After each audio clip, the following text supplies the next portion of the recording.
Thank you for watching TRA Snow and Son's video on our Apex D bracket and how to install it. My name is Benjamin Anderson. I'm Vice President here at TRA Snow and Son. Again, this is our Apex profile painted in our fine texture black. This is one of our standard 50 colors that are available here at TRA Snow and Son. It has our Tox attachment, which is really unique for TRA. It also has a unique hole pattern on the back with 5 individual holes. Again, only 4 of these holes are required to use with roofing nails, but we do give you the versatility of having 5. We'll be installing them at the eave, 12 inches on center, and in the field at 24 inches on center according to the layout. But of course, right now we'll be starting at 12 inches on center at the eave. Simply measure 12 inches from your previous bracket.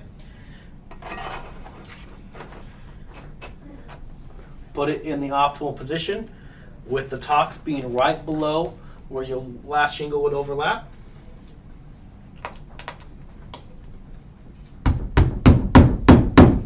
Again, you'd be standardly using a nail gun at this point, so again, regard the hammer and repeat again at 12 inches on center or according to the layout. Please feel free to call us at any time to get a free engineered layout here at TRA. We find it very valuable and important for everybody's safety.